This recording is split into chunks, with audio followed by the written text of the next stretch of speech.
ازيكم يا حلوين؟ انا شيري ورجعت لكم تاني بفيديو جديد. اوكي. فيديو النهارده هيكون عن الفرق بين الاهداف والمهام المطلوبة لتحقيق الاهداف. في فرق ما بين الهدف وان الهدف ده فيه مهام كده صغيرة لازم ان انا احققها الاول عشان اقدر احصل على الهدف ده. ازاي؟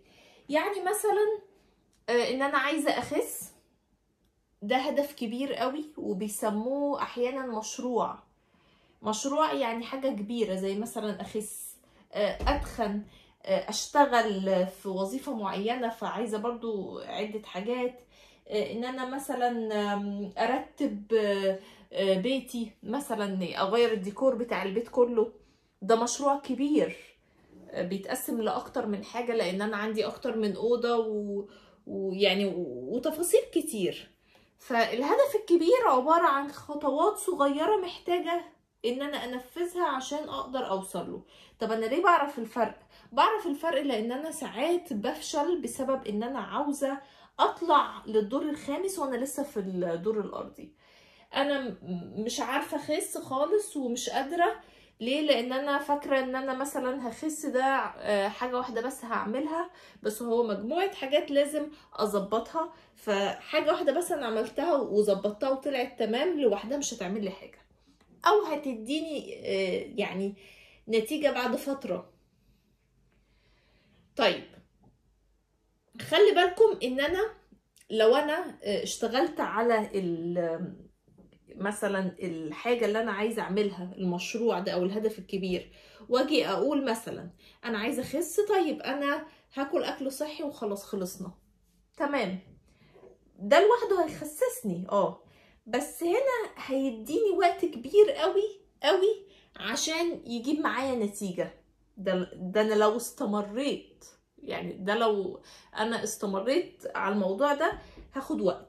عقبال ما اخد الوقت في عملية بقى ان انا بخس وبظبط اكلي، هيخليني عشان انا شايفة ان النتيجة مش كبيرة بعد كل فترة، فحس ان انا مخنوقة ومش قادرة اكمل، ولا الهدف ده مش صح وانا ايه ده ليه الحاجات بسيطة كده، فما كملش. عشان كده لازم يعني اقسمه لحاجات صغيرة، زي مثلا انا اظبط نومي، ده عادة لازم اظبطها. وانا اتكلمت عن موضوع تظبيط النوم. اقلل من الاكل العادي والسعرات الحراريه اللي انا بدخلها لجسمي. تالت حاجه ادخل اكل صحي. كل واحده من الحاجات دي بتاخد وقت. العب رياضه، ده عاده. قبل ما العب رياضه ابدا بالمشي، ده عاده برضو. لو عندي اكل عاطفي اللي هي اضطراب الاكل العاطفي، لازم اتخلص منها، دي برضو حاجه كبيره محتاجه ان انا يعني اتابع مع دكاترة واعرف الاسباب واشتغل على الموضوع ده. انا بصراحة ما عنديش مشكلة اضطراب الاكل العاطفي، انا لما بزعل ما باكلش.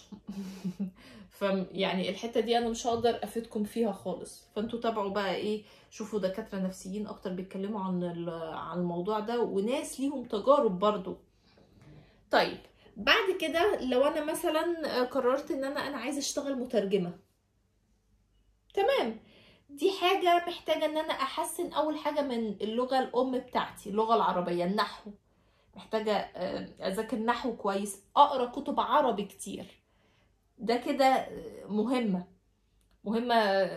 مش صغيرة برضو، لانها بتتقسم لاكتر من حاجة. تاني حاجة احسن من اللغة التانية اللي انا بقى ايه عايزة اترجم لها او اترجم منها ايا كان يعني.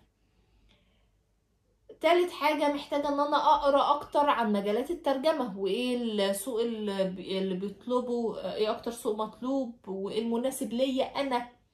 يعني مثلا يقولك المحامي يشتغل في الترجمة القانونية والمهندس يشتغل في الترجمة التقنية، مهندس الكمبيوتر ويعني وغيره. ان انا مثلا رابع حاجة اتقان مهام الترجمة من خلال قراءة كتب متخصصة، بقى ابدأ بقى ايه اقرا كتب تخصصها ترجمة، زائد اشوف محتوى مرئي مثلا زي الفيديوهات. تمام.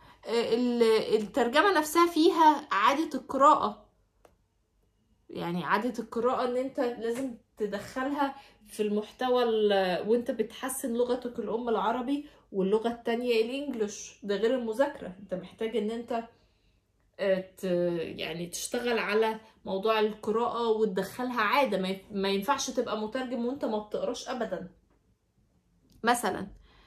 والهدف طبعا يعني عندك العادة القراءة، والهدف ان انت تتعلم اللغات وتتعلم الترجمة، فالموضوع كبير متشعب. طيب الهدف الكبير لازم اخد بالي انه مشكلته انه احيانا عشان في خطوات كتير، فاعمل ايه بقى؟ اجي اقول بس انا ممكن ان انا اشتغل على خطوتين في نفس الوقت. تمام ينفع الكلام ده ولا لا؟ ينفع، بس ما يكونوش 2 عادات. ما يكونوش، بلاش 2 عادات، خليها عادة ومهمة تانية. لو انا في اول طريقي خالص في تنظيم الوقت، خليني في مهمة بسيطة وعادة برضو مش مركبة، عادة بسيطة.